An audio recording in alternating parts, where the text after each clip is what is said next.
Suite des opérations, notre ami Albéric de Gouville, qui est un ancien aussi promo 54, pas mal, 54, qui travaille donc à FR3, qui a travaillé à FR3 et qui travaille à France 24 comme rédacteur en chef. Il a une deuxième casquette, et cette casquette, c'est président de la Maison des journalistes à Paris, un organisme qui existe depuis une quinzaine d'années. 23 ans. Et donc, leur travail est excessivement intéressant, c'est qu'ils recueillent des exilés de différents pays d'Europe, notamment, et ils essayent de les utiliser, entre guillemets, pour participer à des opérations d'éducation aux médias. Et donc, il va vous en dire un peu plus.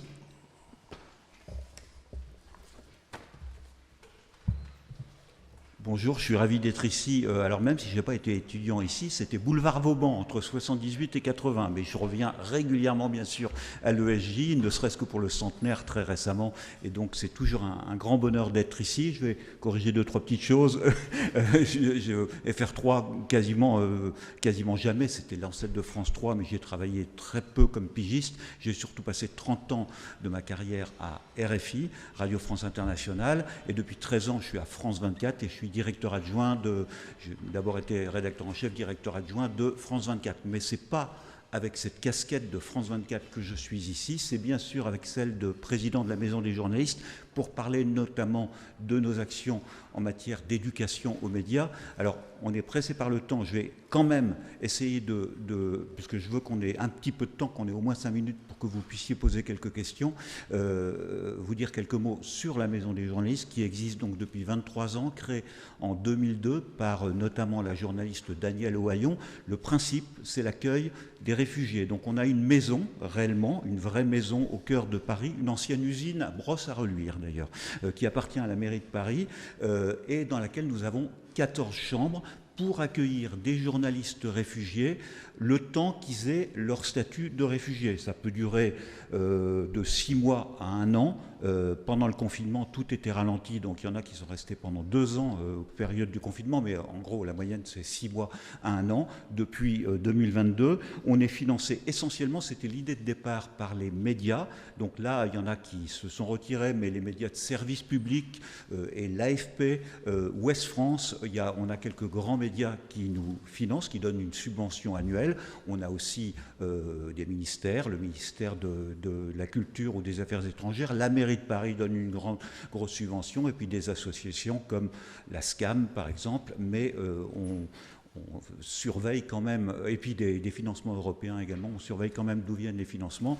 Un financement du Qatar par exemple, on avait eu cette proposition, on l'a refusé. Ça c'est depuis 2002, 500 journalistes, plus de 500 journalistes ont été accueillis de 80 nationalités. Alors essentiellement ils viennent du Moyen-Orient, mais également d'Afrique, de beaucoup de pays d'Afrique, et puis quelques dates qui sont un petit peu, parce que c'est un petit peu un baromètre de la liberté de la presse. On est complémentaire de RSF, d'ailleurs. RSF défend les journalistes quand ils sont encore dans leur pays d'origine. Nous, quand ils arrivent en France, on les accueille, et c'est un baromètre de la liberté de la presse, en sens que, par exemple, 2011, le début de la révolution et de la guerre civile en Syrie, entre 2011 et 2012, on a eu 17 journalistes syriens qui ont été accueillis à la Maison des journalistes. Une autre date marquante, ça a été le 15 août 2021, avec le retour des talibans et la chute de Kaboul. Et là, on a hébergé en urgence, en cette année 2021, 6 journalistes afghans et afghanes, parce que là, vraiment, on a eu beaucoup de femmes afghanes qui sont passées par la Maison des journalistes. Là où il y a eu encore plus de femmes, c'était en 2023, après la mort de Mahsa Amini. Et là, on a eu jusqu'à 25% de chambres occupées par des femmes iraniennes. Donc ça, c'est 3 dates marquantes. Et puis une autre date un petit peu moins marquante peut-être, c'est 2022, le début de la guerre en Ukraine. 2022, on pourrait se dire, on a accueilli beaucoup de journalistes ukrainiens. Ben non, parce qu'ils pouvaient continuer à travailler dans leur pays. On a plutôt accueilli des journalistes russes qui étaient menacés, dont la liberté d'expression était menacée. On en a eu plusieurs, des journalistes russes ou biélorusses accueillis à la Maison des journalistes.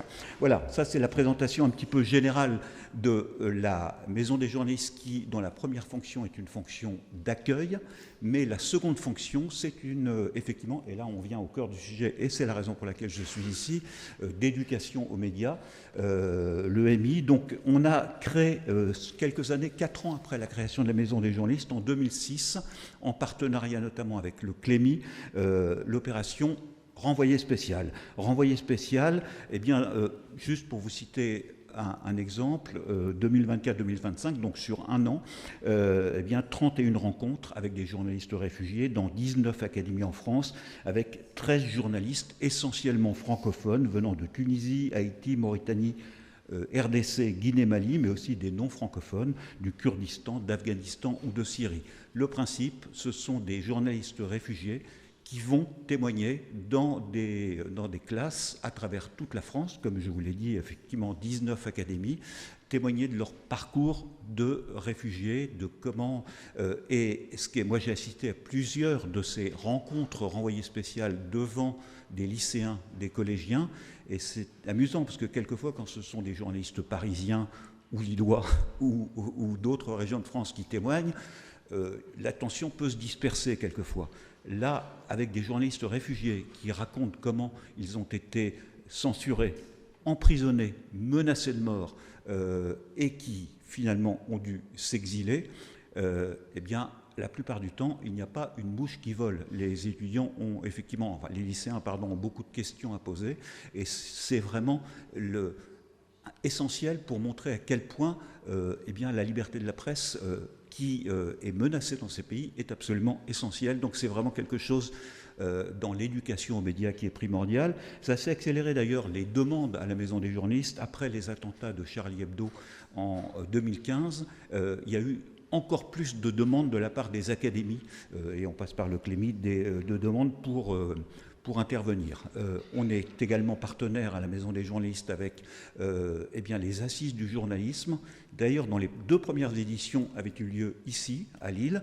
Ensuite, les assises ont été à Strasbourg, à Poitiers, et sont stabilisées depuis 12-13 ans maintenant à Tours. Donc, tous les ans, à Tours, nous allons, avec des journalistes réfugiés, intervenir plusieurs fois au cours de la semaine devant des lycéens et des collégiens qui tous ont énormément préparé leurs interventions, et puis les assises du journalisme aussi à Marseille ou à Bruxelles, auparavant à à Tunis, et puis Bayeux. Pourquoi je dis Bayeux? Parce qu'on est également partenaire du prix Bayeux des correspondants de guerre, et le prix Bayeux, là aussi, pendant toute la semaine, dans toutes les villes de Normandie, Bayeux, mais pas que, les journalistes réfugiés interviennent, racontent leurs expériences, et là aussi c'est absolument passionnant. D'ailleurs, il y a plusieurs anciens de la Maison des journalistes, des photographes syriens notamment, ou le journaliste franco-afghan Mortaza Beboudi, qui avait été emprisonné il y a 2 ans pendant 10 mois par les talibans en Afghanistan. Plusieurs de ces journalistes ont été primés au prix Bayeux. Donc pour dire que la Maison des journalistes, ce sont effectivement des journalistes extrêmement talentueux qui, même en France, même si c'est extrêmement difficile pour eux de rebondir, eh bien même en France, ils peuvent être primés.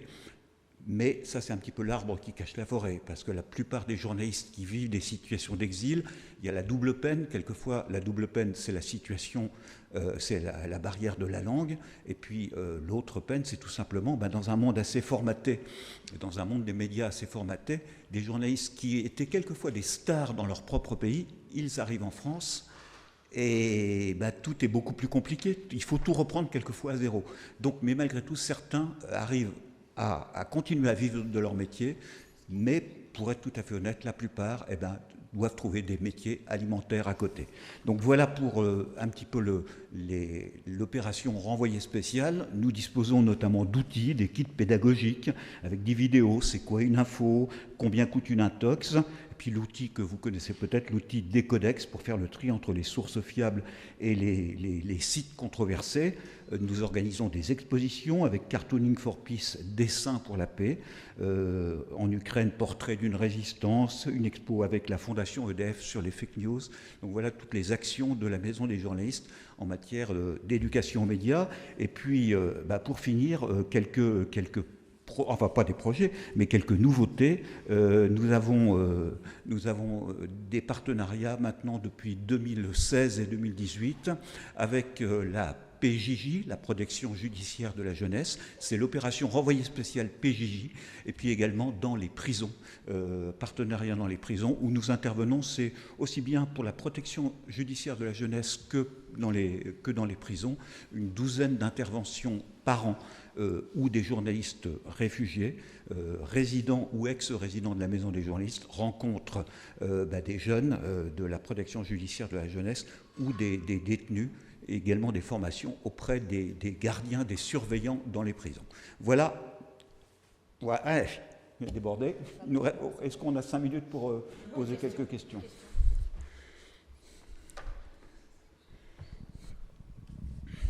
Merci pour la présentation. Si on voulait créer une maison des journalistes similaire à Montréal, disons dans les 5 prochaines années, quelles seraient les premières étapes pour s'assurer d'un succès?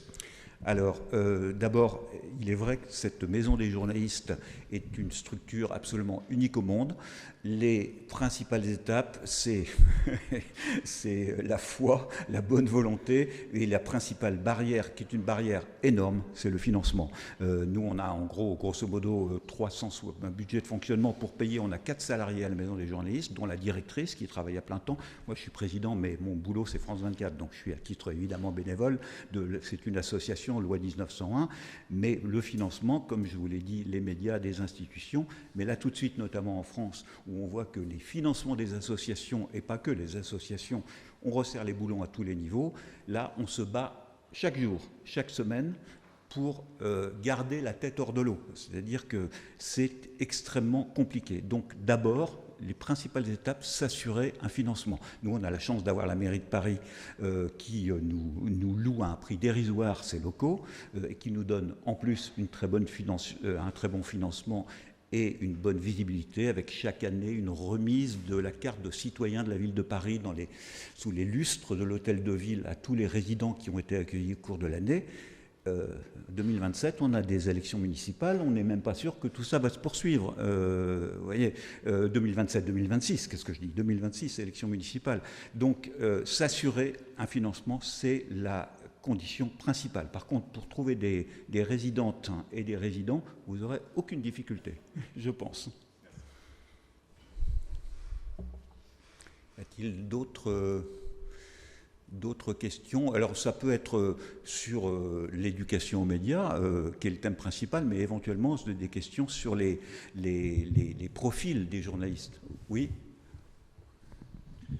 Oui, je voudrais savoir, est-ce que les journalistes qui sont chez vous peuvent avoir la carte de presse ensuite ? Ah ben évidemment, évidemment. Je vais vous prendre l'exemple de Mortaza Beboudi, qui est arrivé à 22 ans en France après avoir traversé l'Afghanistan, l'Iran, une partie de l'Europe, caché au fond d'un camion à pied à dos d'âne, que sais-je.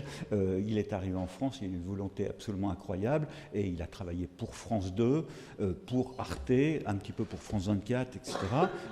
Il a eu sa nationalité française, et bien sûr qu'il a eu la carte de presse. Ce sont des journalistes. Bon, et ensuite, il est reparti seul, non pas avec une équipe de France 2, mais seul en Afghanistan. C'est là qu'il s'est fait arrêter. Mais bien sûr, à partir du moment, les critères sont exactement les mêmes pour des journalistes réfugiés que pour des journalistes français. Les critères auprès de la commission de la carte sont exactement les mêmes.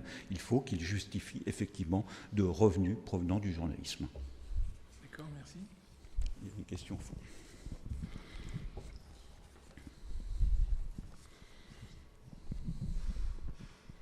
Oui, merci beaucoup pour votre présentation. Puisque vous semblez sous-entendre qu'il n'y a pas de problème pour trouver des candidats, malheureusement, pour rejoindre la maison des journalistes, est-ce que ça implique qu'il y a des formes de sélection ? Ah ben bien sûr. Et comment est-ce que vous priorisez ? Qui vous priorisez ? Sur quelle base de critères ? Est-ce que ces critères sont transparents ? Enfin voilà, comment ça se passe ? Est-ce qu'il y a un niveau de mise en danger des journalistes sur place qui va justifier de leur accueil ? Enfin voilà. Voilà, alors effectivement, on aimerait bien qu'il y ait très peu de candidats. Ça voudrait dire que ça va beaucoup mieux pour la liberté de la presse, mais il y a énormément de candidats, il y a des listes d'attente, qui sont assez longues. Les critères, c'est un entretien avec notamment la directrice et puis l'équipe permanente de la maison du journaliste. Et les critères, c'est le critère numéro 1, c'est avoir été persécuté pour son travail de journaliste, que ce ne soit pas, par exemple, un journaliste qui est persécuté en raison de sa religion, un copte en Égypte qui arrive, il faut, non pas parce qu'il est copte, mais bien parce que pour ses écrits, pour ses reportages, ses publications. Donc ça, c'est le critère numéro 1. Autrement, bien le danger, tous ceux qui arrivent de toute façon sont une situation précaire et en danger. Donc une fois que les critères sont respectés, on les met sur liste d'attente. Pendant qu'ils sont sur liste d'attente, ils peuvent trouver un logement autrement.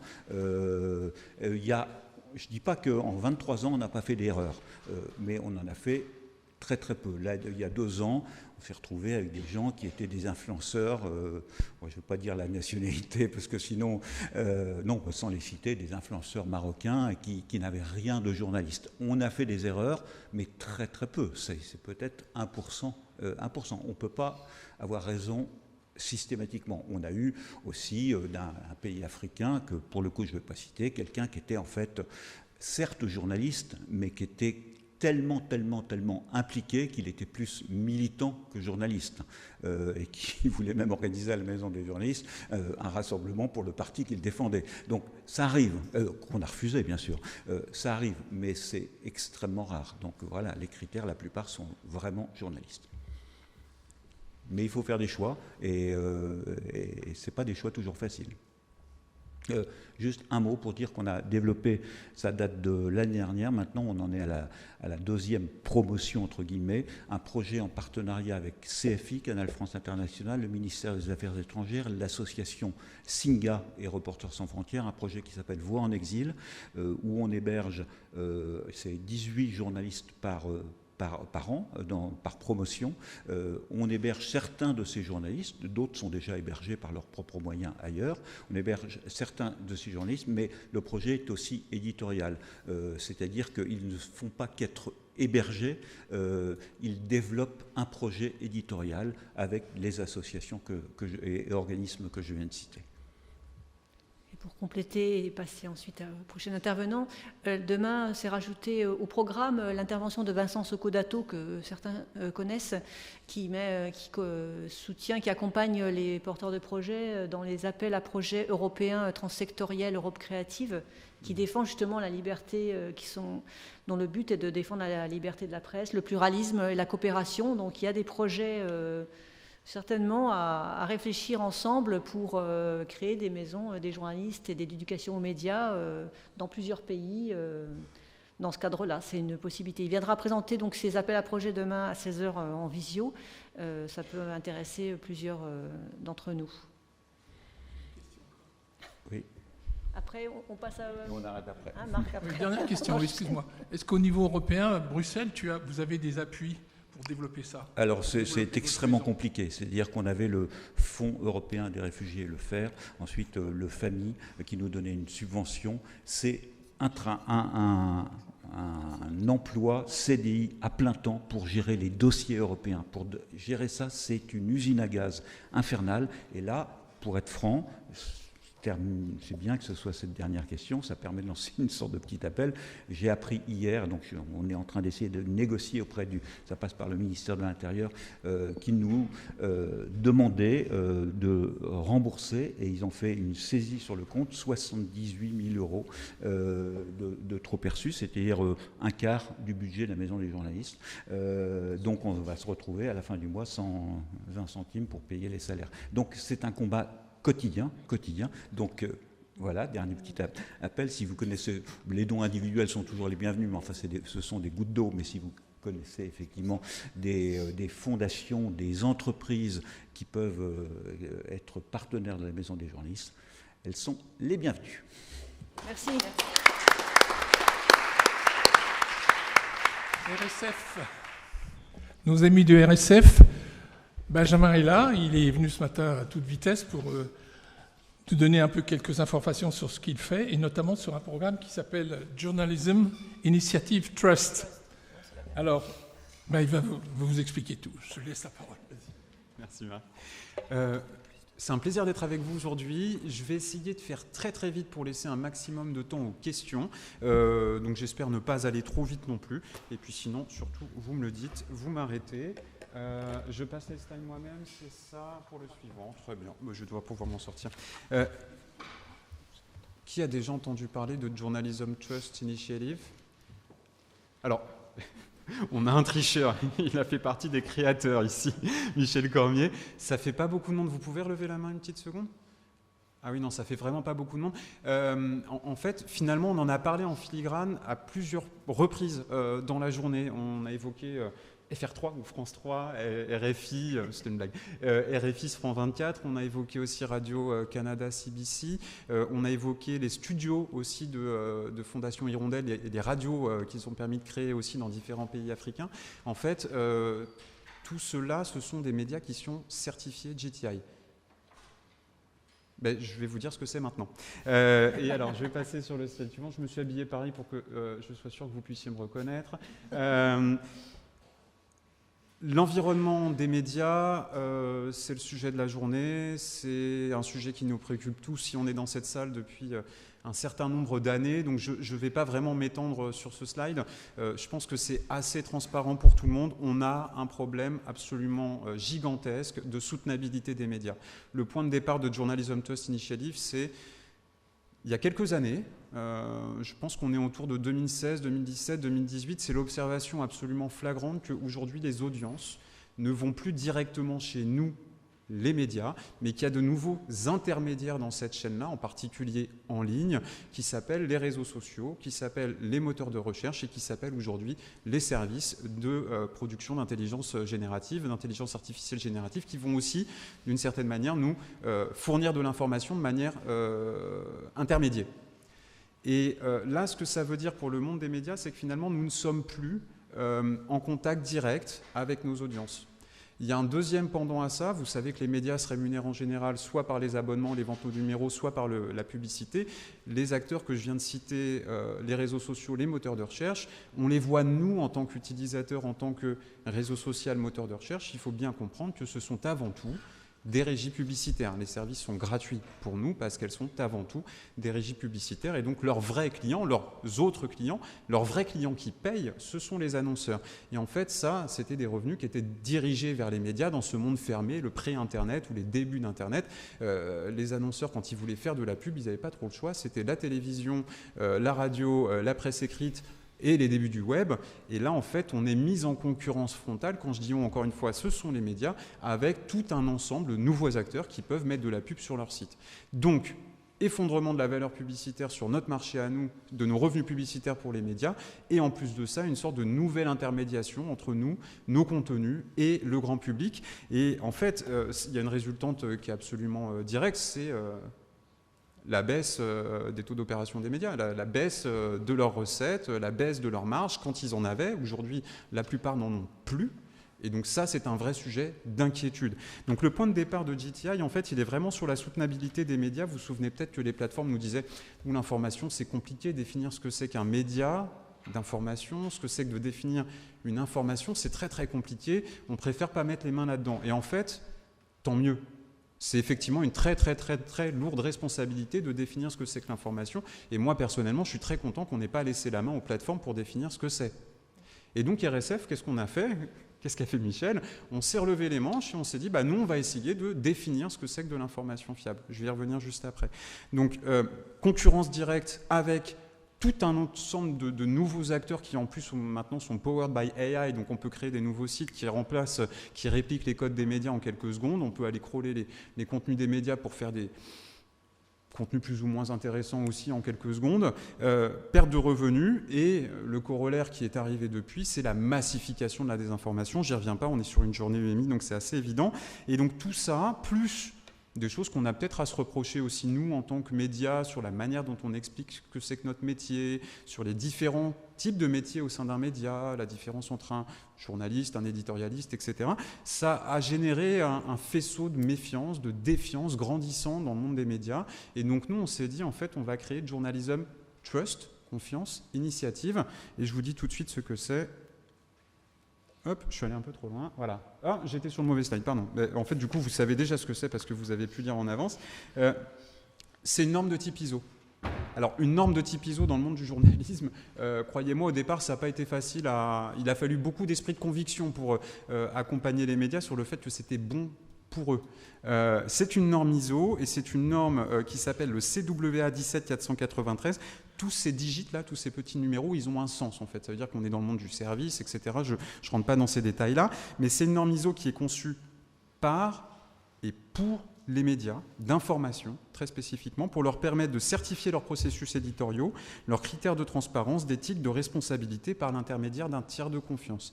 Ici, à peu près tous les mots sont importants. Vous voyez qu'en fait, on ne parle pas de contenu, on va parler de processus, on va parler de transparence. Nous, chez RSF, on est totalement agnostique aux politiques éditoriales, aux lignes éditoriales des médias. Ce n'est pas notre sujet. Notre sujet, c'est comment est-ce que les faits vont être présentés, comment est-ce qu'on va permettre au grand public, aux consommateurs d'informations, de rentrer dans la cuisine pour qu'ils comprennent comment est-ce qu'on fabrique les choses. Donc, on a établi un catalogue de critères qui permettent d'identifier les sources d'informations fiables. On a d'abord établi le catalogue de critères et ensuite on va voir les médias pour leur dire ce serait quand même bien que tu t'y adosses et je vais vous dire où on en est aujourd'hui. Et ensuite, on les accompagne vers la certification. La certification, vous avez vu, par l'intermédiaire d'un tiers de confiance. Nous, on pense que c'est très, très important qu'il y ait ce tiers de confiance. Dans le cas de GTI, ça peut être des entreprises qui sont assez connues, typiquement Bureau Veritas, Deloitte, ou alors tous les... alors en France, ça s'appelle l'ACPM, à l'international, ça s'appelle les ABCs, les Audit Bureaus of Circulation, qui sont déjà des auditeurs des médias qui viennent tamponner les audiences des médias. Là, on leur a proposé un nouveau projet, une nouvelle certification à opérer sur leur marché qui s'appelle GTI. Donc, je vais vous dire ce que c'est tout de suite et à quoi ça sert. En fait, je l'ai expliqué juste avant. Donc, évidemment, promouvoir la transparence, l'éthique, parce qu'on pense qu'on en a besoin vis-à-vis des citoyens. Récompenser le fait de faire du journalisme de qualité, j'y viendrai aussi tout à l'heure, et protéger les médias d'information et des journalistes. Bonne nouvelle, ça, c'est déjà passé en droit européen. J'y reviendrai juste après aussi. Et freiner la désinformation, parce qu'effectivement, il y a plusieurs chemins, plusieurs armes pour essayer de lutter contre la désinformation. Mais aujourd'hui, en face de nous, les volumes financiers pour générer de la désinformation sont tellement énormes. Et en plus de ça, ils sont rentables. C'est-à-dire que générer de la désinformation, ça peut vous rapporter de l'argent en plus.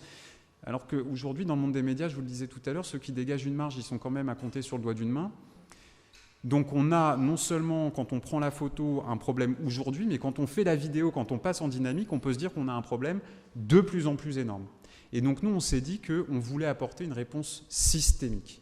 Systémique parce qu'en fait, aujourd'hui, le nombre de médias d'information fiables, malheureusement par rapport au nombre de sources de désinformation ou d'informations non fiables, nous, on peut se compter. On est beaucoup moins. Donc on se dit que si on arrive à développer, à imposer GTI, à imposer, c'est une norme d'autorégulation, donc à imposer gentiment, mais à la proposer très fortement aux médias, en fait, on a un point de repère qui est international, qui est neutre et qui est robuste et qui permet à tout citoyen en fait, de se repérer dans ce chaos informationnel. J'avance un peu plus vite peut-être. Hein. Oui ? Ah, bon, alors, comment est-ce qu'on crée une norme ? En fait, si RSF s'était dit tout seul, tiens, on va créer une norme, vous pouvez être certain que l'appétence du marché, elle n'existerait pas du tout. En fait, assez souvent, quand on crée une norme, c'est des acteurs qui se rendent compte qu'ils sont vraiment attaqués et qui se disent, tiens, on va essayer de protéger nos intérêts en créant une norme. Donc, par exemple, je ne sais pas si vous descendez un petit peu, vous avez la loi, vous avez la norme sur le lin français, évidemment, les producteurs de lin français se disent, ce serait quand même bien que les acteurs de l'industrie textile achètent plutôt du lin français, donc on va faire une norme de qualité, on se met entre nous pour décider de ce que ça va être, on met aussi les autres acteurs de la chaîne de production dedans pour être sûr qu'on a bien les mêmes systèmes d'interopérabilité, etc. On va lancer ça et on va pouvoir avoir un label, et comme ça va permettre aux industriels, mais pourquoi pas aussi au grand public, parce que du lin français, ça veut dire ensuite qu'on peut mettre le logo France, fabriqué en France, etc., de savoir mieux ce qu'il va consommer. En fait, avec ça bouge sans que je le fasse, en fait. Vous me dites si ça bouge tout seul, parce que moi, je ne touche plus à la zapette, là.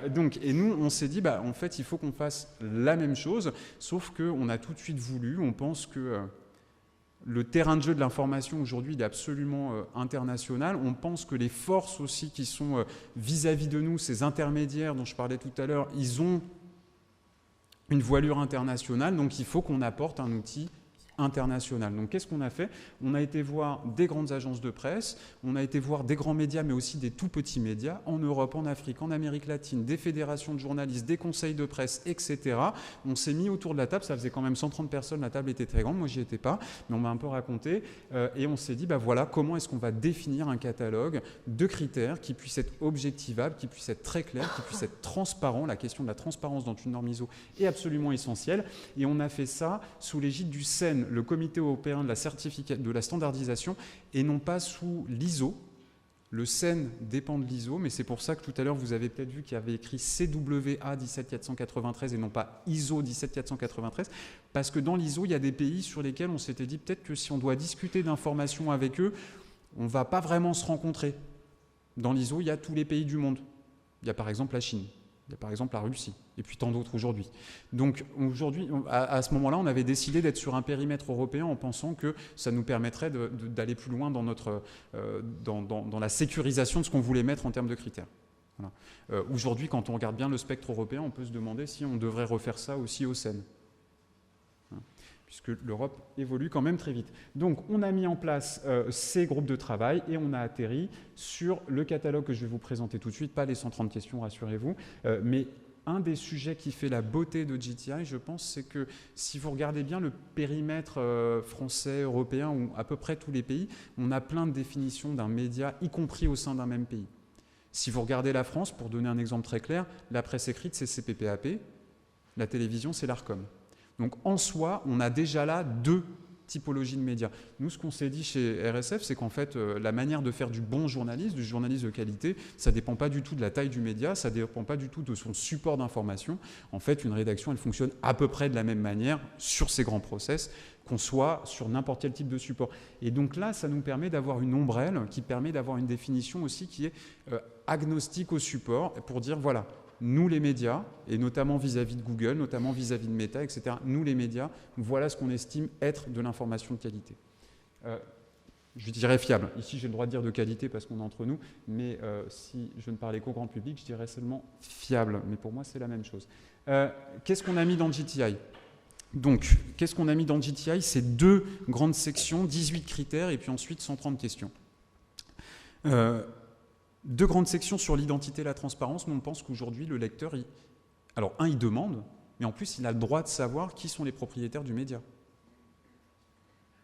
Tout bêtement. Et en fait, quand on arrive avec JTI en 2019, croyez-moi que ce sujet de la propriété des médias, alors moi aujourd'hui je ne comprends pas pourquoi je devrais aller sur un autre site qui fait de la cartographie média pour savoir qui appartient à un média. En fait, c'est normal aussi de faire la transparence sur ces informations-là. Aujourd'hui, toujours aujourd'hui, on est quand même obligé d'aller sur d'autres sites pour savoir qui appartient à quoi, ou alors d'aller vraiment sur les sites de greffe, etc. C'est pas normal. Mais par contre, en 2019, dire ça à un média que c'est pas normal, c'était vraiment un discours qui était novateur, extrêmement novateur. Aujourd'hui, les médias ont toujours beaucoup de mal à faire la transparence sur leur actionnariat. Avec JTI, s'ils veulent obtenir la certification, ils sont obligés de donner la liste de leurs bénéficiaires, etc. Transparence sur les sources de revenus. Aujourd'hui, ça paraît presque normal en fait de faire ça en 2025. Quand en 2019, on demande aux médias pour se certifier de faire la transparence sur leurs sources de revenus, pour tout un tas de raisons, parfois aussi parce qu'on a un peu honte de faire du sponsor content et de savoir en interne que ça représente 15% des revenus, voire plus. Donc on ne veut pas l'exposer sur la place publique et pourtant on pense que c'est absolument nécessaire si on veut avoir cette adhérence, cette confiance de la part des citoyens, du grand public, des consommateurs d'informations, de faire la transparence là-dessus.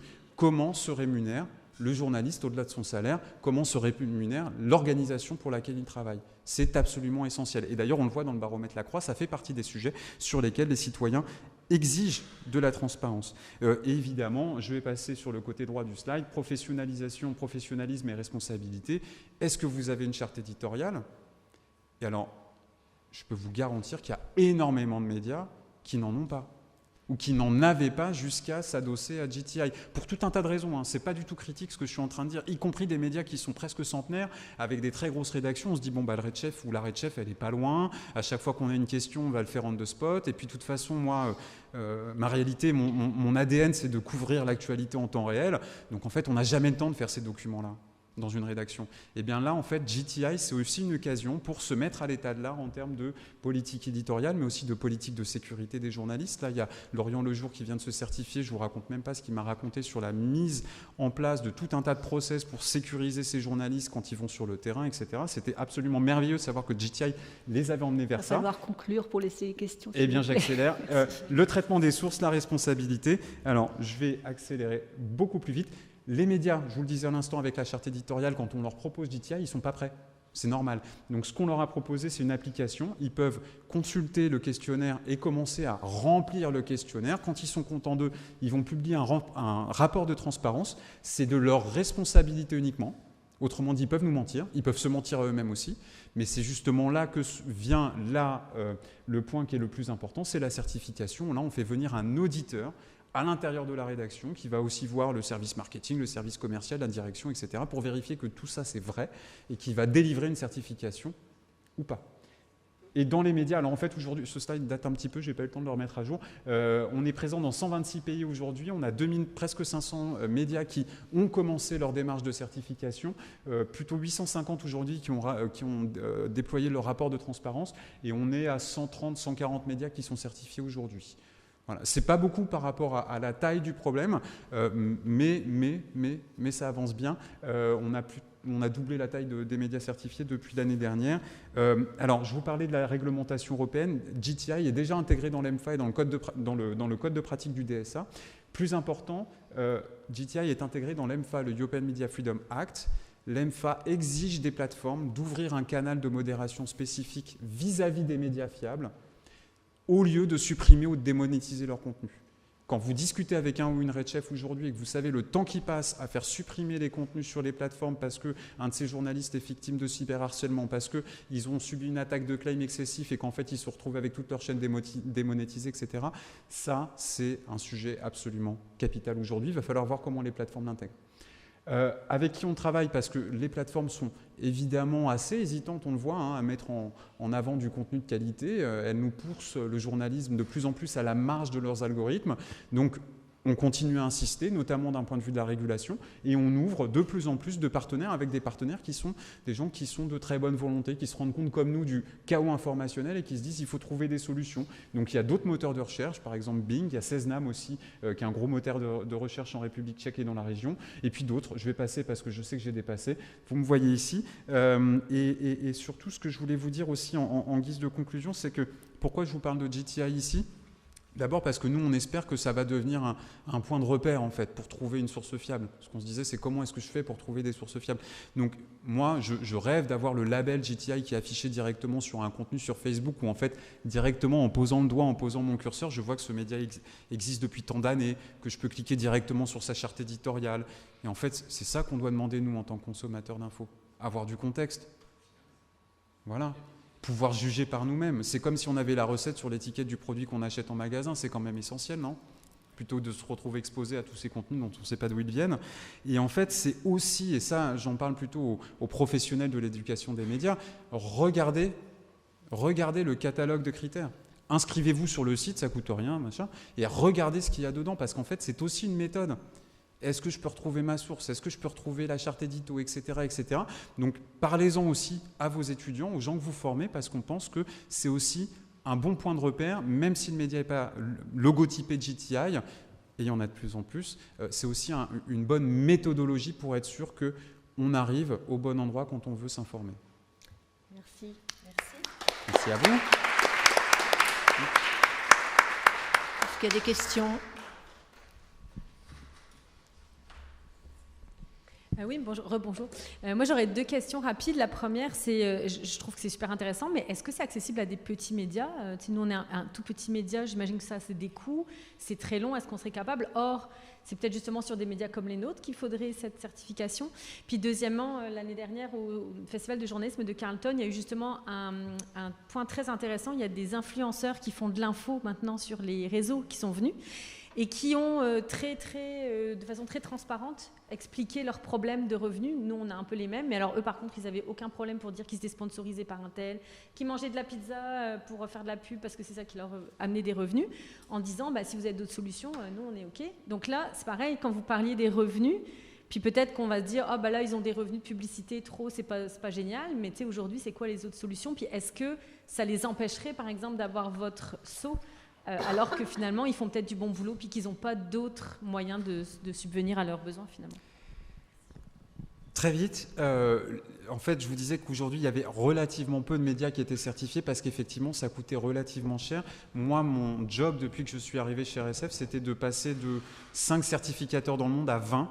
Et en fait, là, le marché de la concurrence a joué à plein et du coup, on a réussi à faire baisser le prix de la certification énormément. Et donc aujourd'hui, pour un petit média, la certification, ça coûte 1 500 €. Donc c'est toujours une marche, mais c'est une marche qui n'est pas très difficile à monter non plus. Sur la question des influenceurs, en fait, vous avez vu, j'ai montré le corps constituant de la fabrication de GTI. Elle a été fabriquée sans eux. Donc, est-ce qu'ils auraient envie d'y aller? Est-ce qu'ils s'y retrouveraient? Moi, j'ai fait cet exercice de savoir à quel point elle pourrait s'adapter à eux. Je pense qu'il y a 60% de la norme qui leur ferait du bien. Mais il y a 40% qui leur servirait à rien, où en fait il y a des questions aussi qui manquent pour s'appliquer à leur travail, mais je suis complètement d'accord avec vous. La question du sponsor content, en fait c'est simple, ils vivent que du sponsor content. Donc ils vont avoir besoin de faire la transparence aussi là-dessus un jour. Excuse-moi, ils ont besoin, mais peut-être que vous avez besoin de vous adapter aussi, parce que si les jeunes consomment beaucoup ce genre Bien sûr. de contenu-là, c'est à nous aussi d'aller sur leur terrain, puis juste de ne pas dire « t'es pas comme le truc classique, donc tant pis, on t'exclut ». Ça peut être à nous aussi de nous adapter. Là, je vais vous faire une annonce très en avance de phase. Une norme, ça se renouvelle et ça se met à jour parce que justement, ça doit tenir compte d'un contexte. Et donc là, je suis en discussion avec différentes agences qui gèrent des influenceurs et directement aussi avec des influenceurs et créateurs de contenu pour voir s'ils voudraient participer à des ateliers qui se tiendraient en 2026. Parce que oui, RSF, on est parfaitement conscient que toute cette nouvelle galaxie, aujourd'hui, fait partie du spectre informationnel et donc il faut qu'on s'occupe d'eux. Oui, non, mais je voulais te poser une question, mais tu as répondu en disant que ça coûtait 1 500 € pour les petits médias. Certifier. Oui. Et le dossier d'instruction, ça dure combien de temps? En fait, ça dépend vraiment du média, parce que quand tu as déjà tout, quand tu prends le questionnaire et que tu vois que tu as déjà à peu près toutes tes politiques qui sont documentées, que les journalistes sont formés, ça peut prendre quelques semaines, et ensuite l'audit, c'est 2-3 jours de préparation, 2-3 jours dans la rédaction. Donc en fait, ça peut aller très très vite. Assez souvent, quand on accompagne les médias, on se rend compte qu'il manque beaucoup de choses. Et en fait, c'est ça le premier sujet, c'est que ça leur fait énormément de bien à la rédaction et au management de se mettre autour de la table pour discuter de tout ça et d'avancer. Et donc là, ça peut prendre des semaines. Moi, j'ai l'exemple d'un média, un très gros média international qui opère pas mal en France. Ils ont commencé le process, on n'a plus entendu parler d'eux pendant 1 an. Ils nous ont dit, mais en fait, quand on a commencé le process, on s'est rendu compte de tout ce qui nous manquait. C'est passé en comité d'entreprise, ça a pris 1 an. Et maintenant, ils sont prêts pour se faire certifier. Mais alors, les journalistes sont très contents. Ils garantissent leur indépendance. Et on vous laisse prendre connaissance du message donc, de Jacqueline Dalton, puisque la Fondation Hirondelle. La Fondation Hirondelle, voilà, et travaille avec GTI. Donc voilà, on vous laisse prendre connaissance de son message. Une dernière question avant que... Oui, voilà, allez-y. Merci beaucoup. C'était à propos de Bing et de Microsoft. Je voulais que vous réexpliquiez, parce que vous êtes passé rapidement là-dessus, pourquoi ils sont cités là, quelle est leur relation avec le label. Voilà. Parce bizarrement, il y avait Google et il y avait Meta à la table des négociations pour créer GTI. Il n'y avait pas Microsoft, mais Microsoft a été le premier à vouloir signer un partenariat avec nous pour intégrer le catalogue des médias GTI à l'intérieur de Bing. Et ce qu'ils en font, c'est qu'ils vont pondérer un peu mieux. J'ai pas je ne peux pas dire autre chose qu'un peu, non pas que je ne veuille pas le dire, mais c'est que je ne sais pas exactement comment ils ont intégré ça. Ils pondèrent un peu mieux le score d'autorité des médias. Vous savez, dans un algorithme de recommandation, il y a plein de scores différents, dont le score d'autorité qui se calcule entre lien entrant et lien sortant. Là, ils ont mis une petite variable en plus qui s'appelle GTI et qui permet de mieux pondérer ça et donc de remonter les résultats de recherche des médias certifiés dans leur algorithme. Merci. Merci beaucoup. Merci à vous.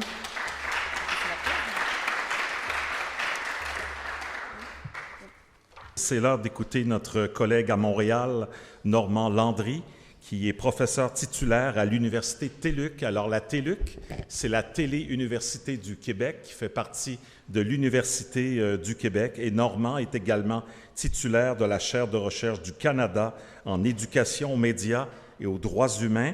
Et son intervention aujourd'hui, les travaux de l'éducation aux médias et à l'information, bilan, défis, chantiers et avenues à prendre dans le champ de l'EMI. Normand Landry, à toi la parole.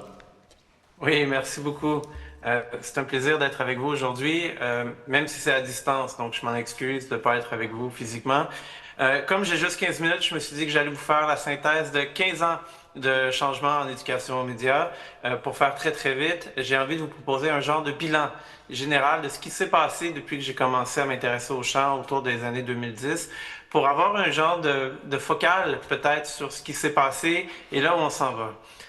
Pour faire très rapide, en 15 ans, nous avons connu dans le milieu médiatique et numérique, vous le savez, une série de transformations qui sont radicales, continues et déstabilisatrices pour nos sociétés. Ce sont des transformations à grande échelle qui touchent toutes les dimensions du vivre ensemble, de l'organisation démocratique de nos sociétés et de l'intégration des individus. Donc, on a passé au travers des 15 dernières années, peut-être à travers une des vagues les plus substantielles de modification de nos sociétés par des phénomènes médiatiques. Ce n'est pas petit. Quand j'ai commencé à travailler en éducation média, pour vous donner une idée, les téléphones intelligents et les médias sociaux étaient encore en phase de première adoption. Donc, on peut bien présupposer que les choses ont changé de manière radicale. On peut passer à la prochaine slide, s'il vous plaît. La présentation est divisée vraiment en 4 temps. Je vais d'abord vous présenter les transformations dans les écosystèmes et les pratiques médiatiques. Donc, si vous voulez, un peu l'aspect vraiment macro. Vous présenter ce qui impacte le champ de l'éducation aux médias et à l'information, la nature des défis auxquels on est confronté à l'heure actuelle et les chantiers prioritaires qui en résultent. D'après moi, selon ma perspective très située. On peut passer à la prochaine slide. D'abord, les transformations médiatiques et numériques. On peut cliquer, s'il vous plaît. Le grand retour des États. Et ça, pour moi, c'est très important. À la fin des années 2010, on a vu rapidement la fin des grands discours sur cette idée qu'on a des architectures numériques décentralisées, ouvertes, libérées de la régulation et du contrôle des États. C'est bien au contraire une décennie cruciale qu'on a terminée, qui est marquée par la prise de conscience de la prépondérance des intérêts étatiques sur nos réseaux de communication numérique, qui se marquent et qui s'apprécient notamment par une surveillance qui est généralisée, par un contrôle marqué de l'information, par le déploiement de stratégies de désinformation à l'intérieur des États et par les États, par tout ce qu'on appelle l'émergence de la cyberguerre, la montée également sur la scène internationale d'un autoritarisme numérique et vraiment d'une mise en armement du numérique par les États. Donc ça, c'est un changement majeur au cours des 15 dernières années. On peut cliquer, s'il vous plaît. On voit également, on en a parlé tout à l'heure, l'effondrement d'un modèle économique de production culturelle et journalistique et surtout et beaucoup l'incapacité des acteurs nationaux à protéger les secteurs culturels, à protéger les secteurs de la production de l'information journalistique. On a également vu la consolidation d'empires numériques qui se sont constitués en oligopoles transnationales et on voit maintenant une chaîne d'intégration qui ne s'était jamais vue de l'histoire du 20e siècle.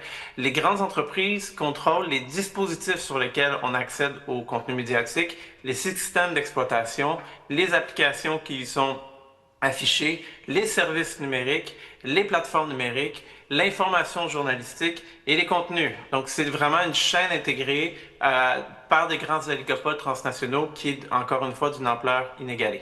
On peut continuer. On voit maintenant, depuis quelques années, un rapprochement explicite avec les propriétaires de ces empires-là et des pouvoirs politiques. C'est pas anodin, ça risque très probablement d'orienter les discussions sur la nature du numérique dans les prochaines années. Prochaine slide, s'il vous plaît, prochains éléments.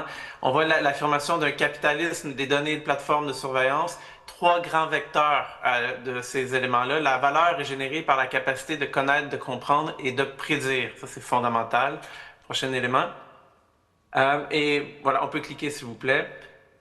On voit maintenant l'élaboration d'écosystèmes médiatiques à 2 niveaux, soit nationaux et réglementés, ou encore transnationaux et très peu réglementés. 2 catégories d'industries qui luttent, en fait, qui sont en compétition. On voit une grande convergence. Quand j'ai commencé à m'intéresser à l'éducation aux médias, il y avait une pluralité de formes médiatiques, parmi lesquelles le numérique occupait une place importante, mais au courant des 15 dernières années, on a vu vraiment une migration vers le tout numérique et des formes médiatiques qui sont désormais résiduelles, celles qui ne sont pas numériques. On peut continuer. On voit également une reconfiguration numérique des processus politiques à tous les niveaux. On le voit dans les militances démocratiques, dans le marketing politique, dans l'organisation numérique de nos débats publics, dans le rapport entre le numérique et nos processus électoraux et l'ensemble des risques associés, notamment à la manipulation de l'information et à la désinformation. On peut continuer aussi. On voit également une démocratisation à grande échelle des capacités de consommation, de production, d'édition, de diffusion de contenu de qualité professionnelle. Tous et chacun, maintenant, avons dans nos poches l'équivalent d'un studio de production, d'enregistrement, de diffusion de qualité professionnelle. Donc ça, c'est quelque chose d'assez important. On peut continuer. Et on voit maintenant, et ça c'est très important, que les réseaux de communication numérique constituent désormais une architecture de reproduction et d'amplification des relations de pouvoir constituées, et non pas d'émancipation, et non pas à la marge, mais qui offrent des espaces de résistance, tout de même. Les usages et pratiques ont absolument évolué. Nous sommes maintenant dans la production, la diffusion de contenu normalisée, banalisée, quotidienne. On est dans une ère de l'expression médiatique ou numérique du soi, comme un allant de soi de notre développement personnel. Et on voit une réorganisation des pratiques de consommation informationnelle autour de ce qu'on appelle un pôle assumé. Donc vraiment, là, on cherche nous-mêmes les informations qui nous intéressent, mais d'un push algorithmique, donc les processus algorithmiques qui nous envoient de l'information de manière autonome pour répondre à nos besoins. Et on voit vraiment l'intégration d'outils numériques au cœur des dynamiques de sociabilité, du travail, de la culture, de la participation à la vie politique. On peut vraiment maintenant dire que le numérique constitue une architecture d'inclusion et d'exclusion sociale. Et finalement, on a vu depuis quelques années, ça c'est un fait relativement nouveau, l'affirmation de préoccupations autour de ce qu'on appelle un bien-être numérique. Tout ce qui touche à la santé mentale et physique, du temps écran, l'incivilité, la sociabilité, les violences numériques et les dépendances. Et tout ça, ça a évidemment un impact majeur sur l'EMI. L'EMI devient une solution privilégiée, une solution de type éducatif pour faire face à des enjeux et pour répondre à des besoins qui émergent ou qui ressurgissent à l'égard des médias et du numérique. On peut passer. C'est une solution qui passe sur un postulat et je vous encouragerais tout le monde à bien noter ce que je veux dire. Cette solution-là, elle repose sur le postulat suivant, une croyance partagée. La bonne mise en œuvre de bons programmes éducatifs permet de développer de bonnes compétences, de bonnes habitudes ou aptitudes, lesquelles favoriseront l'adoption de bons usages et de bonnes pratiques, lesquelles participeront à l'atteinte d'objectifs préétablis et à la réduction de problèmes identifiés. Vous pouvez noter les parenthèses autour de la question des bonnes choses. Maintenant, c'est une solution de type éducatif qui fait tout à fait l'affaire des intérêts économiques et des acteurs du numérique et qui répond aux incapacités des décideurs politiques à réguler de manière adéquate l'industrie du numérique parce que les grands acteurs du numérique poussent vers les usagers et les individus la responsabilité en matière du numérique plutôt qu'une réglementation collective de l'industrie. On peut passer à la prochaine slide. Le champ de l'EMI est en croissance marquée, rapide sur la scène internationale. Entre les années 2010 et maintenant, on pourrait dire le saut qualitatif qu'a pris l'EMI est pour moi phénoménal. On peut passer à la prochaine.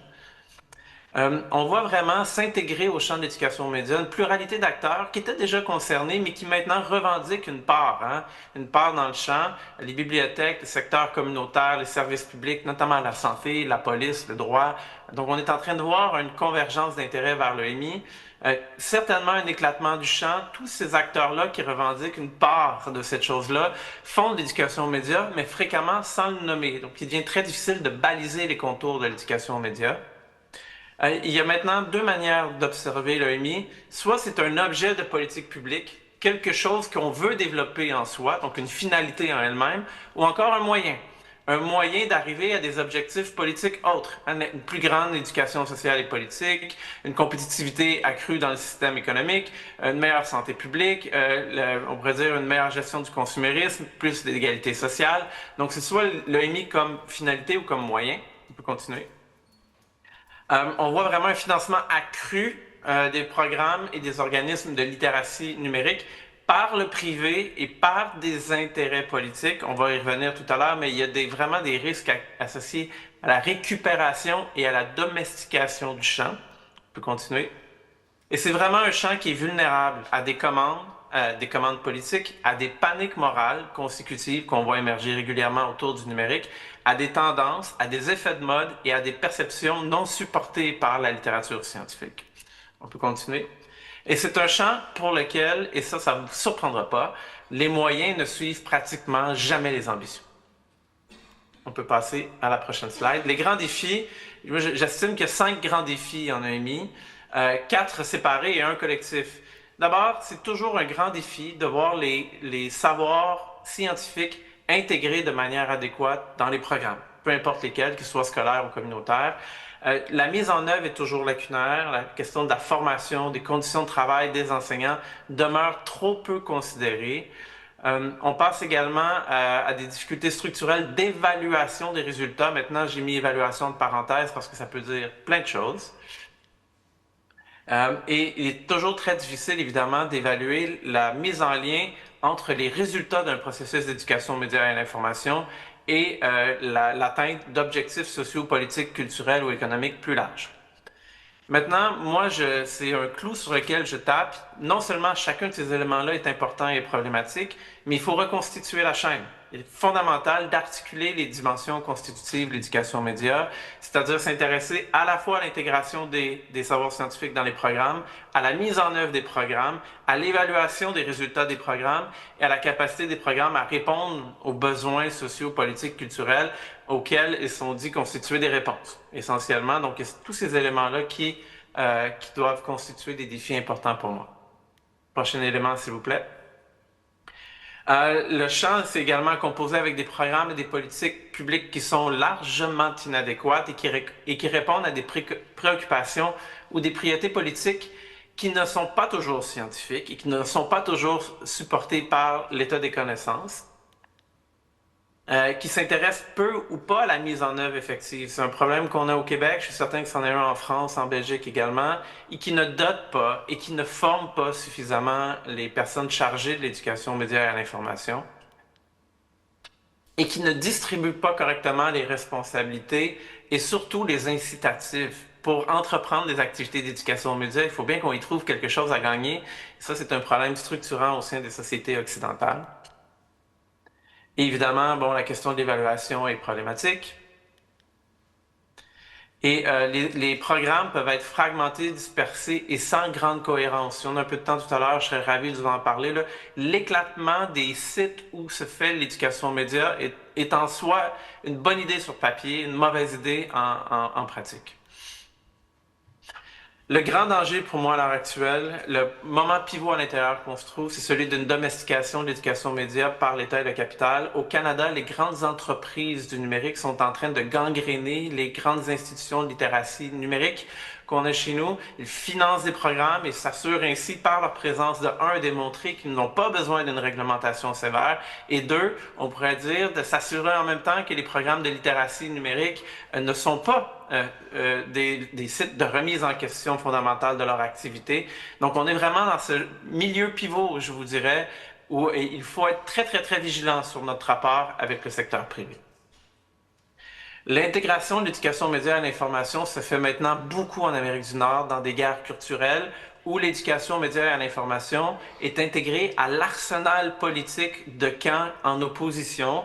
Et donc, on évoque beaucoup la notion d'esprit critique ou de pensée critique comme une manière d'invalider des perspectives externes d'opposants politiques, plutôt que le faire comme un outil autoréflexif qui vise l'autocorrection. Donc, il y a un grand danger, d'après moi, de voir une politisation extrême de l'éducation aux médias et à l'information. Et je pense qu'il faut qu'on apprenne à modérer les attentes à l'égard de l'éducation aux médias et à l'information dans un contexte où l'EMI, c'est pas une solution magique, c'est pas une solution unique, c'est même pas une solution à court terme pour résoudre des problèmes qui sont profonds. Et l'EMI est instrumentalisé de manière palliative à la réglementation des acteurs du numérique très fréquemment. On peut passer au prochain. Et il y a vraiment une déconnexion entre les mandats qui sont donnés à l'EMI et les ambitions, les moyens de la réalisation de ces mandats-là. Donc ça, il y a vraiment une nécessité de mettre l'emphase là-dessus. On peut passer. Maintenant, les grands chantiers. Je suis de ceux qui pensent que nous devons asseoir des fondations stabilisées d'une pratique en EMI dans un champ qui est néanmoins appelé à se renouveler perpétuellement. C'est ce que j'appelle l'intégration ordonnée du changement. Il ne faut pas refaire nos cadres de littératie à chaque 6 mois. Et ça, pour les universitaires, ça veut dire commencer à s'éloigner un peu des grands modèles théoriques de littératie pour s'intéresser bien davantage aux conditions de pratique. Ça m'apparaît fondamental. Il faut repartir de la pratique enseignante, de la pratique éducative, comme une activité contrainte pour le déploiement de programmes éducatifs. Et si on veut influencer le développement de politiques publiques et de programmes éducatifs de qualité, il faut qu'on soit ambitieux, mais réaliste. Il faut tenir compte des compétences, des savoirs, mais aussi des capacités réelles des acteurs éducatifs et qui tiennent compte des conditions de pratique. Ça m'apparaît fondamental.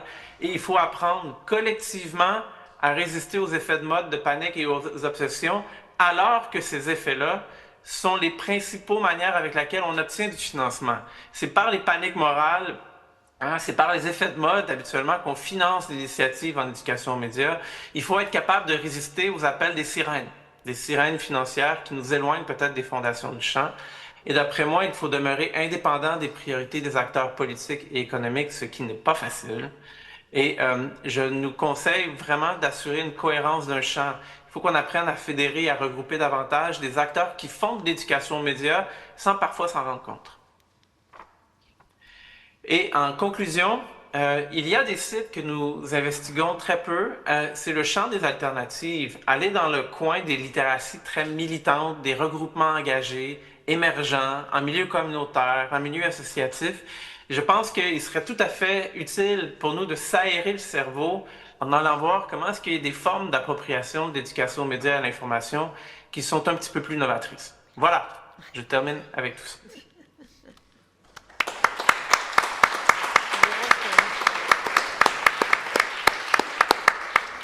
Merci beaucoup. Est-ce qu'il y a des questions, des remarques? Parce que c'est très dense, mais il y a beaucoup de contenu.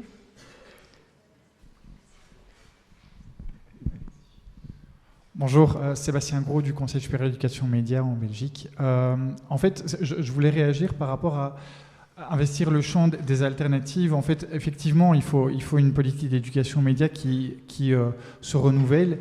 Néanmoins, voilà, si on veut une politique d'éducation média ambitieuse, il faut que l'État la finance. Il faut, le problème, c'est qu'il faut du financement. Et comment est-ce qu'on peut avoir une politique d'éducation média ambitieuse mais qui ne répond pas justement et qui résiste à ces effets de mode et ces effets de panique, parce que finalement ces effets de mode et ces effets de panique servent la cause de l'éducation média et permettent en quelque sorte un financement. Enfin, je me fais un peu l'avocat du diable en donnant cet argument-là, mais c'est un peu vous entendre par des solutions de financement pérennes qui ne répondent pas justement à ces ambitions politiques qu'il peut y avoir derrière. Oui. Très bonne question, je vous remercie. J'espère que je vais être en mesure de répondre de manière intelligente en quelques secondes. Ce qu'on voit beaucoup, par exemple, au Québec ou ailleurs dans le monde, c'est l'intégration dans nos programmes d'éléments très spécifiques à l'éducation aux médias qui touchent à des problématiques qui sont situées dans le temps ou à des enjeux précis. À l'heure actuelle, c'est très certainement l'intelligence artificielle qui occupe l'esprit de tout le monde. Ça sera peut-être pas le cas dans 4 ans. C'était pas le cas il y a 4 ans. On est passé en 10 ans de l'hypersexualisation des jeunes filles à la violence dans les jeux vidéo, à la désinformation, aux incivilités. Donc, il y a tous ces éléments-là qui sont très spécifiques. Moi, je fais partie de ceux qui pensent que nos programmes devaient être construits sur des socles plus larges qui permettent d'intégrer ces thématiques-là, mais que ces thématiques-là ne sont pas les éléments premiers de nos programmes. Je ne sais pas si je m'explique suffisamment clairement, mais très certainement pour moi que c'est une grande erreur de tenter de répondre à des problématiques qui sont situées et dans le temps et dans les milieux, plutôt que développer des compétences de fond qui permettraient d'intégrer éventuellement des préoccupations liées à ces thématiques plus particulières. Voilà. Merci, effectivement. D'autres questions? Oui. Et après, on passera. Dernière question. Après, on passe à l'intervenant suivant. Oui, merci beaucoup pour votre intervention. J'ai beaucoup apprécié à un moment, vous avez souligné quelque chose qui, à mon avis, n'est pas assez souligné à propos de l'EMI, c'est le fait qu'il fallait être vigilant à ce qu'elle ne soit pas utilisée comme un outil politique. Et que du coup, voilà, quand même peut-être, c'est une remarque plus qu'une question, mais ne jamais oublier que quand on fait de l'EMI, dans le cadre d'une démocratie avec des élèves, on vise la liberté et la garantie de la liberté d'expression. Voilà, et bon, si vous aviez des choses à rajouter là-dessus, je serais très preneur. Merci. Je suis très méfiant des programmes de l'EMI qui visent à construire une identité nationale, notamment. Ça, c'est quelque chose de dangereux, à mon avis. Très méfiant aussi de tout ce qui touche à des enjeux politiques ou encore une formation de l'EMI qui évite de soulever des pierres qui sont sensibles. Également, l'EMI, pour moi, est une situation, est un contexte d'apprentissage qui permet vraiment de problématiser la société dans son ensemble, et ce qui implique un certain inconfort, parfois politique, et des discussions qui peuvent être difficiles. Donc, tout à fait, à mon avis, le risque de récupération politique, il est là, mais le grand risque pour moi, c'est celui d'une récupération essentiellement économique. Je vous dirais que mes préoccupations se portent beaucoup sur des orientations de l'EMI qui visent à légitimer un univers numérique où la réglementation va être marginale. Merci beaucoup.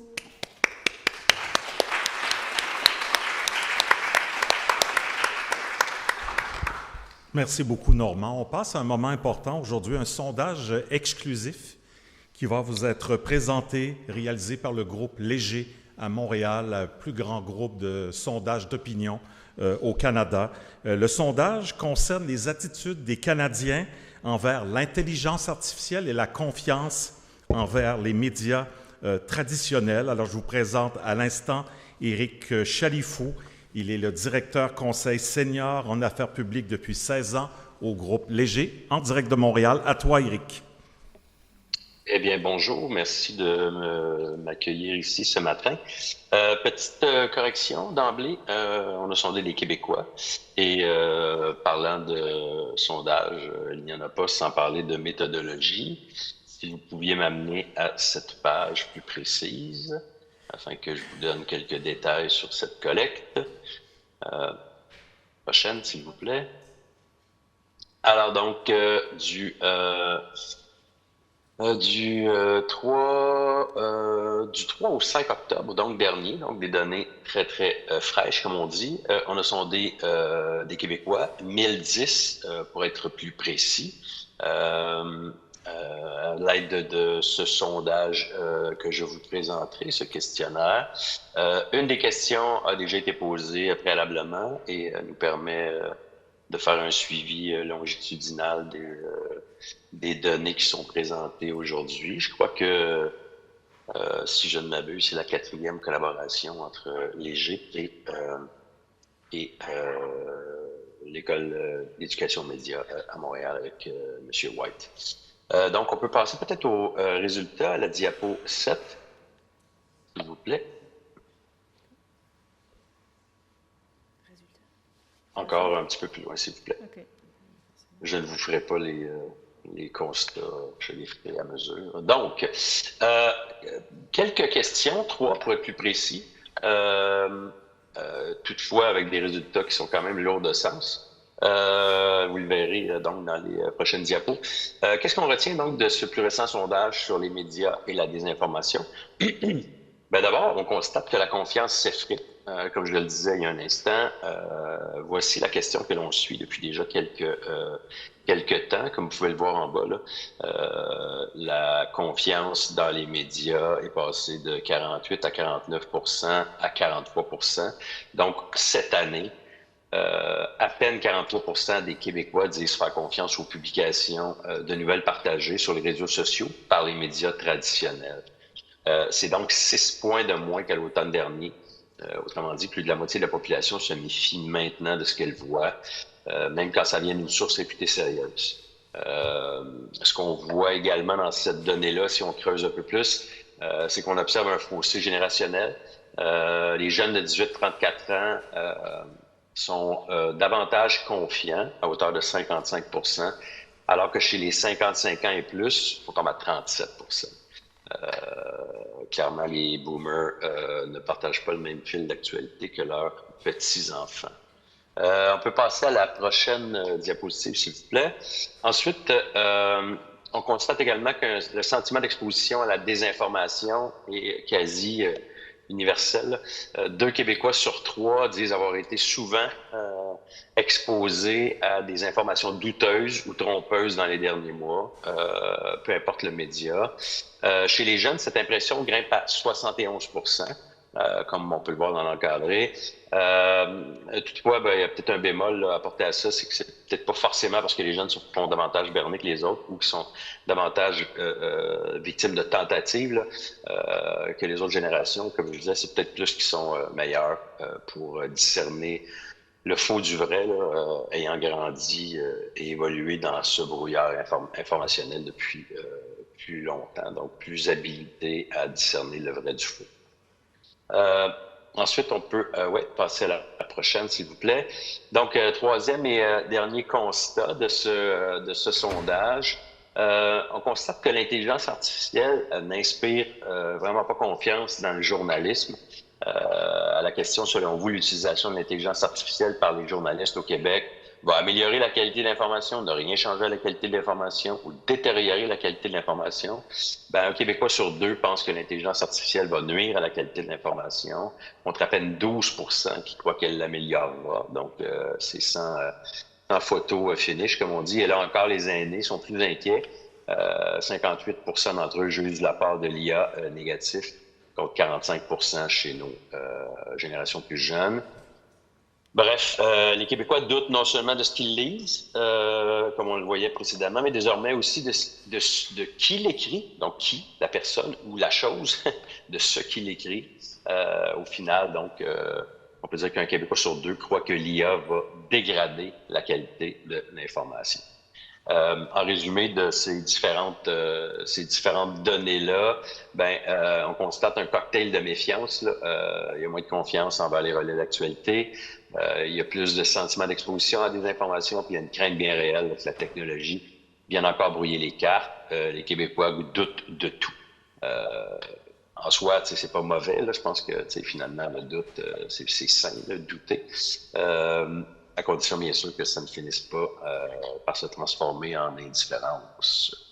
C'est là que ça deviendrait inquiétant. Alors, voilà. J'ai, je crois, un peu de temps pour des questions. Des questions, il y a. Est-ce qu'il y a des questions sur ce sondage qui fait écho au sondage qui existe en France, notamment le baromètre annuel de la Croix, qui chaque année montre la même défiance grandissante envers les médias, avec de nombreuses questions. Oui, je voulais aussi, effectivement parler aussi de Bayard Presse qui chaque année fait son sondage sur la confiance, et c'est à peu près des chiffres qui se rapprochent de ceux produits par le Québec. Je voulais demander à Monsieur Chalifou, quel est le remède pour lutter contre ça, pour améliorer la confiance? Qu'est-ce que vous pensez? C'est une question qui mériterait beaucoup d'attention. La confiance, regardez,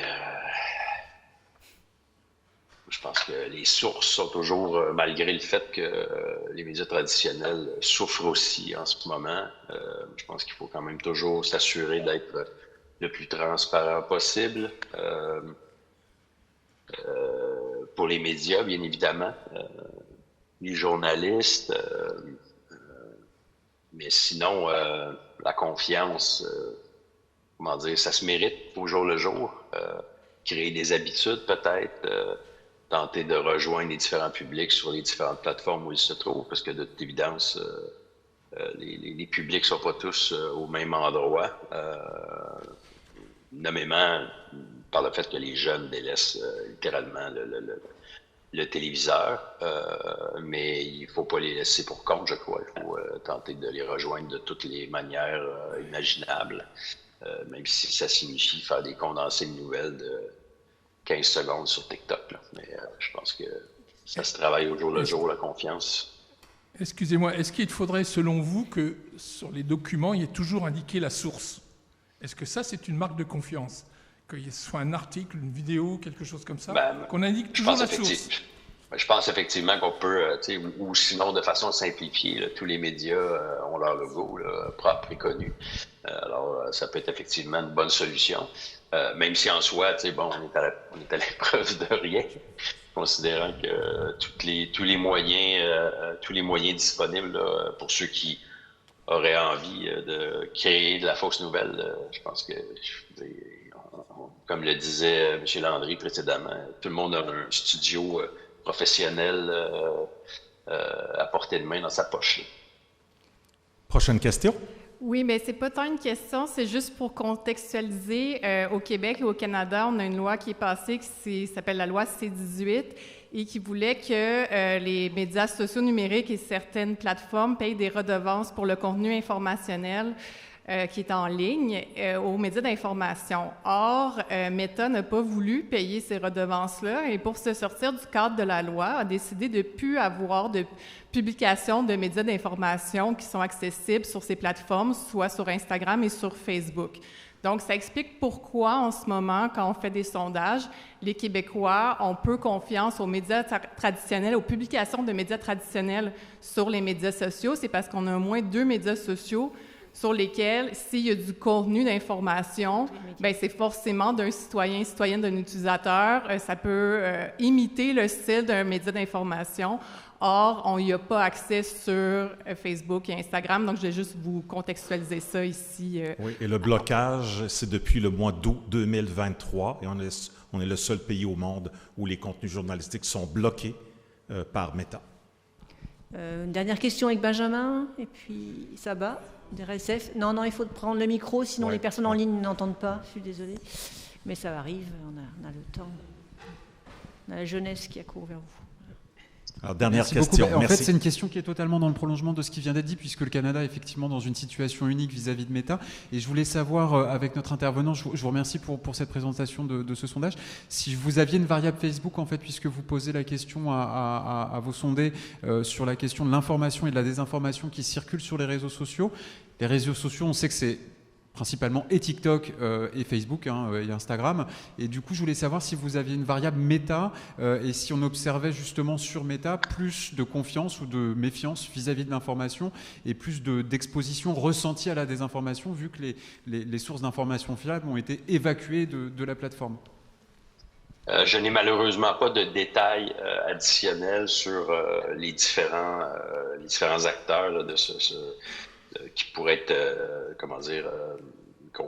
desquels on parle implicitement dans cette question.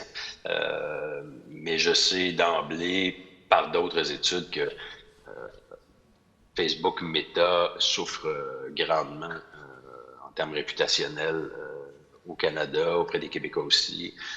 Ils sont parmi les entreprises qui ont subi la plus grande baisse à un sondage qu'on fait annuellement là, sur la réputation des entreprises l'an dernier. On va voir si cette année ça se poursuit, là, si cette baisse de l'an dernier se maintient, mais ça n'a rien été pour aider de voir le rapprochement là, entre Jeff Bezos et Donald Trump, là, autant que pour tout ce qui est trait aux grands GAFA de ce monde. Là. Donc, il y a effectivement un problème d'image avec Facebook, Meta.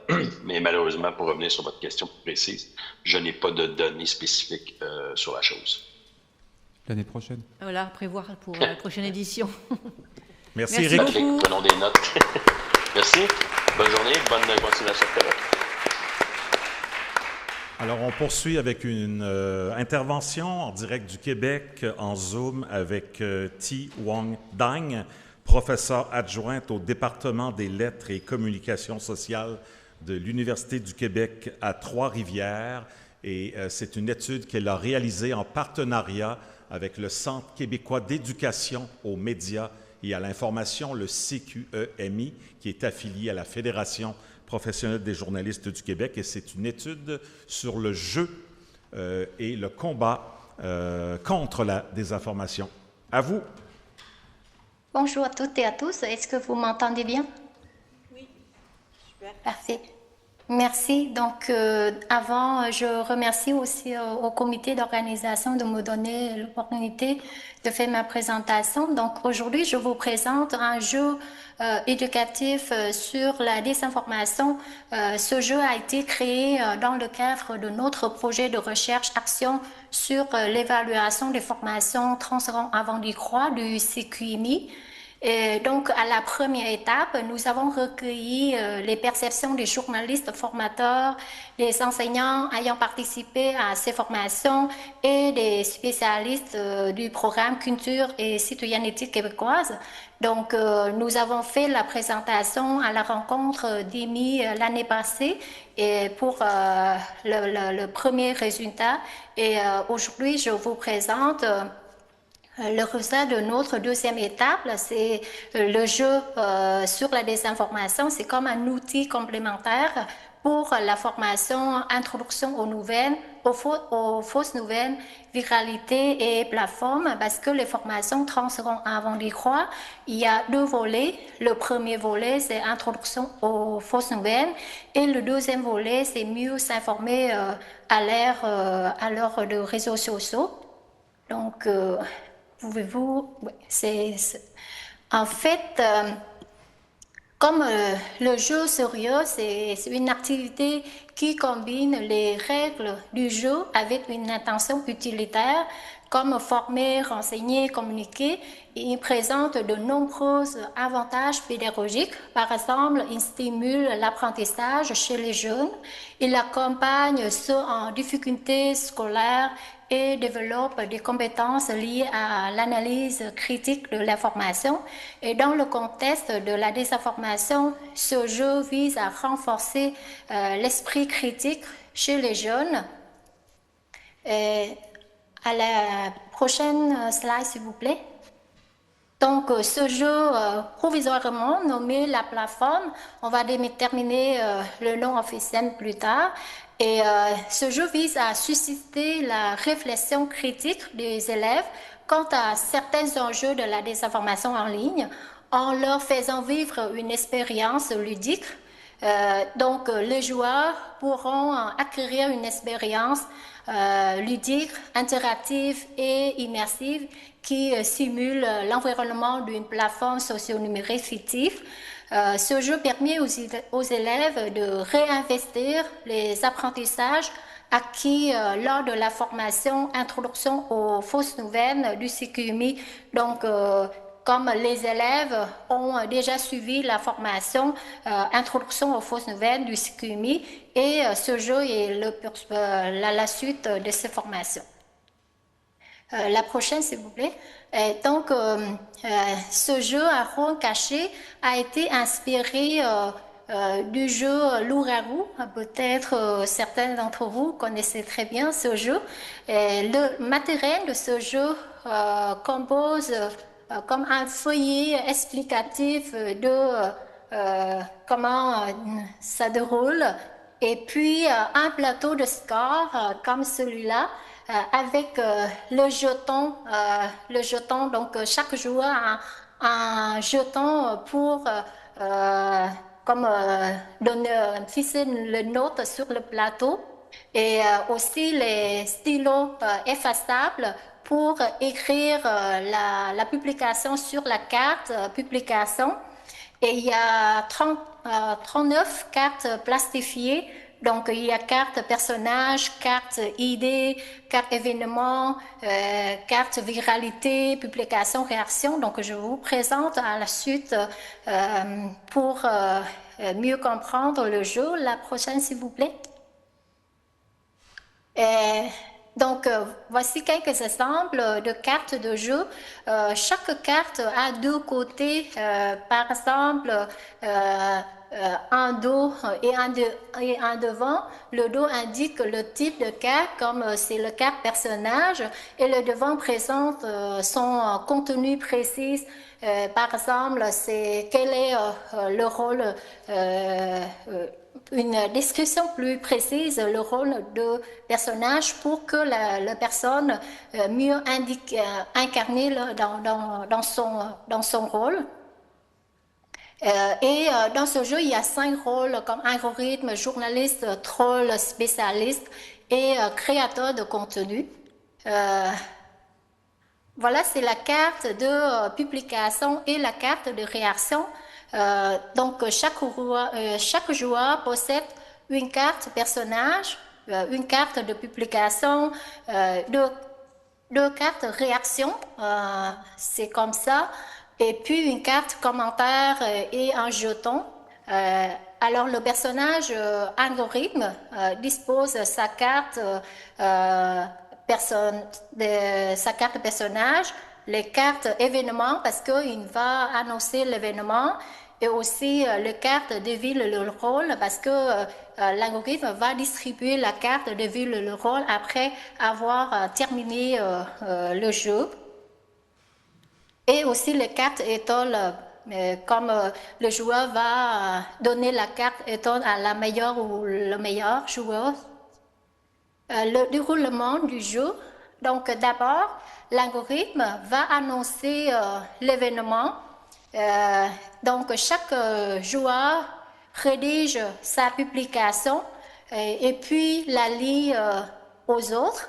Après, il remet les cartes réactions et commentaires à la publication des autres joueurs, comme vous voyez sur la photo. Et l'algorithme décerne des points de viralité, malus ou bonus à la publication. On fait le décompte des points et chacun avance le jeton sur le plateau de score. Le deuxième et troisième tour se déroulent de la même façon avec les événements 1, les événements 2 et 3. Mais le troisième événement est créé par l'algorithme. Donc, il est libre de créer un événement comme il souhaite. Et on peut arrêter aussi le jeu après 2 tours s'il manque de temps. Et à la fin, l'algorithme distribue aux joueurs la carte des vides de rôle. Chaque joueur inscrit un nom à chaque rôle selon qu'il pense. Donc, il y a aussi des points qui sont distribués à chaque bonne réponse. Et enfin, chacun et chacune remet une carte étonne au meilleur joueur. La prochaine, s'il vous plaît. Donc, nous avons réalisé une enquête de terrain en mars et avril cette année dans 2 écoles secondaires à Montréal.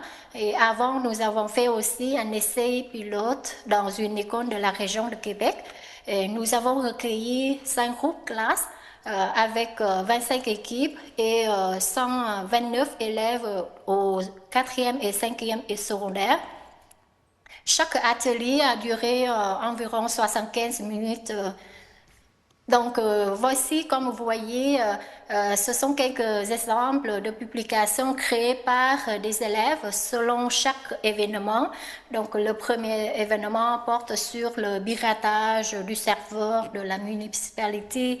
Et le deuxième événement concerne le soupçon de dopage d'un joueur vedette de l'équipe de hockey.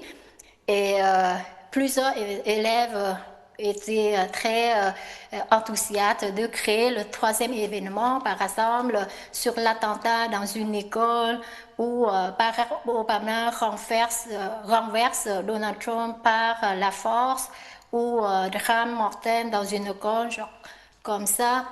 Et après le jeu, il y a aussi une partie de discussion. Donc, c'est l'animatrice ou l'animateur a posé des questions aux joueurs. Par exemple, quel rôle a marqué le plus de points? À qui avez-vous donné votre carte étoile? Ou à votre avis, quelles sont les motivations de chaque rôle? Et comme j'étais comme observatrice pendant le terrain, et j'ai remarqué que les élèves ont été très impliqués dans ce jeu et sont très participatifs dans la réponse de questions. Et parce qu'ils savent des connaissances, des compétences sur la désinformation en suivant la formation 30 secondes avant d'y croire. Donc, ils appliquaient aussi des notions vues lors de la formation. Et ils ont aussi donné des commentaires, des suggestions pour améliorer du jeu. Pour les limites et quelques pistes à améliorer ce jeu, parce que c'est une demande toujours un journaliste animateur qui anime ce jeu. Donc, il faut toujours quelqu'un qui va animer le jeu. Donc, les élèves ne peuvent pas jouer seuls. Et aussi la partie des prix-à-fil et accompagnant pédagogique. Donc, ça demande la personne qui a des compétences sur la désinformation, sur les réseaux sociaux aussi. En ce moment, on fait aussi des étapes pour l'évolution du jeu, mais surtout la publication envoyer comme des kits de jeux dans les écoles secondaires dans la région du Québec. Voilà, je termine ma présentation ici et je remercie pour votre attention. Et si vous avez des questions, je suis là.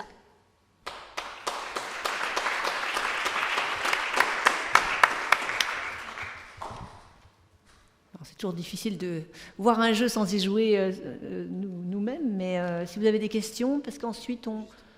Je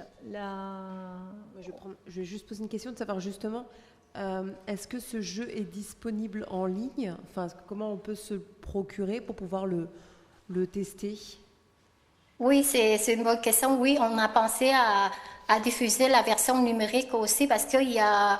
Avant, nous avons testé ce jeu-là avec les étudiants en ligne. Donc, le premier test a eu lieu à distance dans un cours, dans un séminaire donné à distance. Donc, on a pensé à avoir une version numérique pour que, comme on peut jouer en ligne aussi, non seulement sur place. Et vous pouvez aussi consulter les versions numériques pour savoir le déroulement du jeu. Et c'est sur le site de... Mais en fait, c'est pas encore prêt en ce moment, mais... Oui, on a testé encore en cours. Oui. Ok. Donc à surveiller, si on veut avoir le jeu. Pour l'instant, le titre provisoire du jeu, c'est la plateforme. Oui, en fait, parce qu'on n'a pas encore décidé le nom officiel du jeu, dans les discussions avec les élèves, il y a des suggestions très intéressantes, surtout un nom téquitois. Donc, on a pensé à ce nom-là, donc, mais on n'a pas encore décidé à ce moment. Bien, merci de partager l'information peut-être lorsque le jeu va être disponible pour qu'on puisse le faire circuler auprès des partenaires du colloque aujourd'hui. Alors, merci beaucoup pour ta participation aujourd'hui. Merci, avec grand plaisir. Ça, c'est pas maintenant. Alors, on est déjà rendu à... OK. Bien, on est déjà rendu à l'heure du bilan pour aujourd'hui. Alors, Michel Cormier, notre rapporteur en chef pour la 3e année d'affilée, va un peu tenter de synthétiser ce qui l'a surpris aujourd'hui, ce qu'il a appris, mais aussi avec des pistes de perspectives d'avenir, peut-être de recommandations pour la suite des choses. Et Michel Cormier est membre du conseil d'administration de Reporters sans frontières. C'est l'ancien directeur général de la Société Radio-Canada pour le volet information. Et Michel a été correspondant à l'étranger, à Paris, à Pékin et à Moscou. Alors, Michel Cormier pour les prochaines minutes. Merci.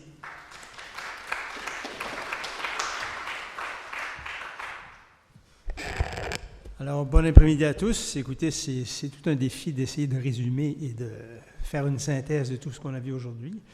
Mais j'ai 5 ou 6 points que j'aimerais quand même vous lancer, des idées, plus que des recommandations en ce moment ici, mais des constats, je pense, de nos discussions et de nos présentations. Et ça va se poursuivre demain aussi. Il y aura une conclusion en fait plus large pour le colloque de 2 jours. Moi, ce qui m'a frappé, c'est le nombre et la diversité des outils de EMI et à quel point, au cours des 3 années, ça se diversifie, ça se multiplie. Et je crois, et il y a d'ailleurs des gens qui ont fait ce constat-là, et c'est le premier que je fais, ça appelle, je crois, peut-être à une fédération, à une harmonisation des outils d'éducation aux médias, à la fois peut-être dans les objectifs et la méthodologie, parce qu'on voit la diversité énorme entre des formules plus classiques, qui s'adressent peut-être à des publics plus vieux, et ce qu'on vient de voir en termes de jeux pour les plus jeunes. C'est quand même inouï, parce qu'il faut quand même parler leur langage, aller les chercher où ils se trouvent. Mais il semble que ça appelle à une réflexion un peu collective sur les objectifs et sur les méthodes et des outils d'éducation aux médias.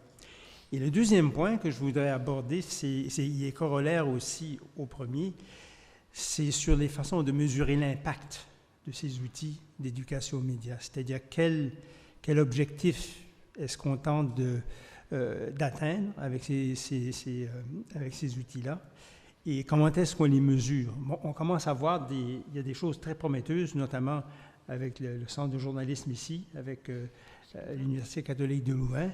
On a vu aussi des plus petites unités, comme le journal Le Curieux, qui fait aussi une évaluation pour voir comment ces programmes impactent enfin la sensibilisation des jeunes à la désinformation. Mais on sent qu'il y a encore du travail à faire, je pense, là-dessus. Et c'est corollaire, je pense, à avoir des objectifs qui sont peut-être plus communs et des méthodologies. Mais en revanche, il faut faire attention aussi, je pense, à ne pas aplatir non plus l'exercice, parce qu'il y a des contextes culturels, nationaux, continentaux, très différents. Je veux dire, l'appui qu'il y a en Europe, par exemple, à toute la question de la désinformation, de la place de l'information dans la démocratie, je veux dire, à toute une infrastructure qu'on ne retrouve pas en Amérique ou chez nous au Canada, et encore moins dans le sud global, si on veut. Et aussi sur des choses aussi simples que, par exemple, ce qu'on a entendu de la Fondation Hirondelle, que j'ignorais, mais à quel point c'est important de ne pas présumer qu'en Afrique, par exemple, on peut faire cette éducation aux médias sur le numérique de la même façon. Dans des pays où le numérique, l'Internet, c'est Facebook, on se rend compte qu'on n'a pas les mêmes outils qu'on a ici ou qu'on a dans le Nord, dans les pays nordiques, si on veut. Et le fait, par exemple, que la radio, dans certains pays d'Afrique, demeure le médium par excellence. Et c'était quand même incroyable d'entendre cette émission de radio sur expliquer qu'est-ce qu'est une fausse nouvelle, alors que nous, on a l'habitude de lire ça sur nos écrans. Mais c'est la première fois qu'on entendait quelqu'un faire un appel au public, si on veut, une éducation populaire par le vieux média traditionnel qui est la radio. Et en quelque part, ça nous rassure que ces moyens de communication-là ne sont pas non plus complètement caducs. Alors, c'est le deuxième point que je voulais soulever. Et le troisième point que j'ai trouvé fort intéressant aussi, c'est le fait que cette idée qu'il faut développer l'éducation aux médias pour aller au-delà du vrai et du faux, que c'est peut-être un peu trop réducteur que de se limiter à cette idée-là, qui quand même vient de quelque part, parce qu'au départ, c'est pour contrer la désinformation.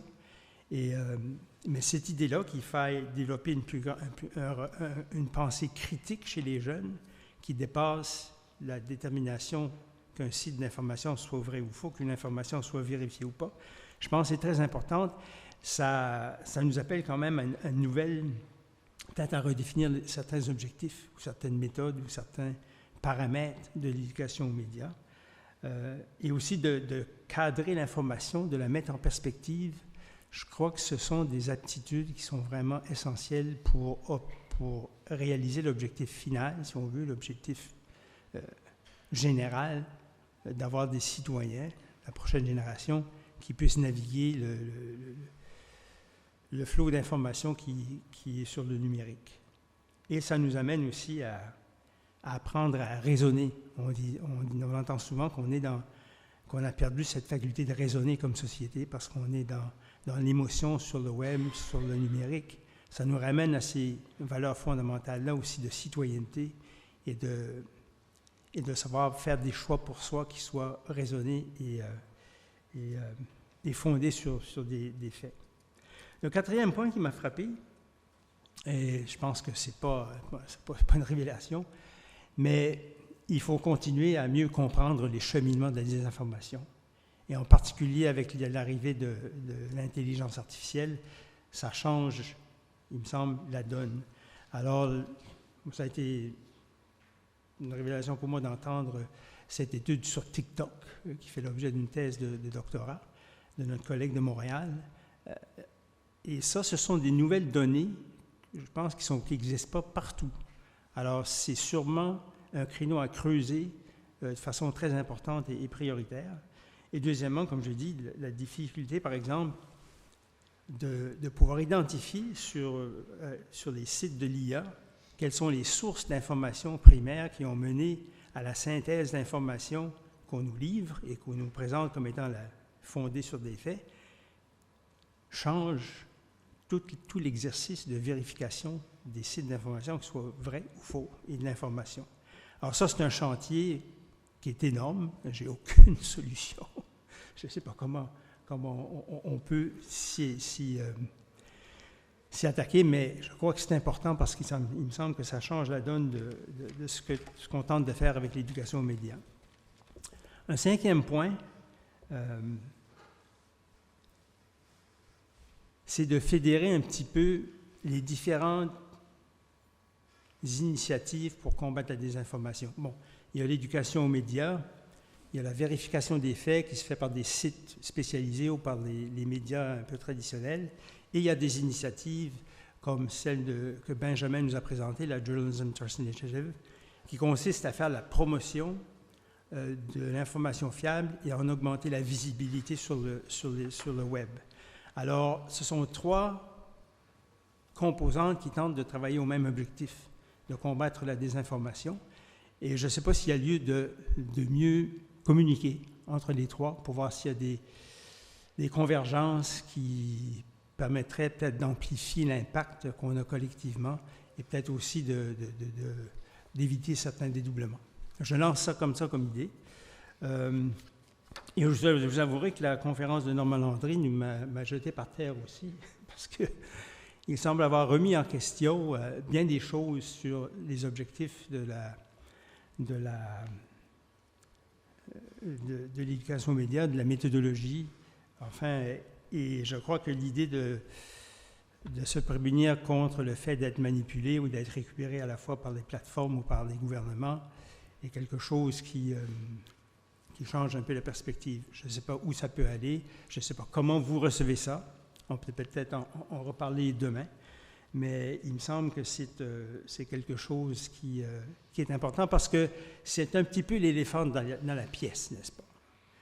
Le rôle des plateformes et des États sur la réglementation et la responsabilité de fournir un espace numérique qui soit sain et qui soit aussi moins pollué que ce qu'on a maintenant.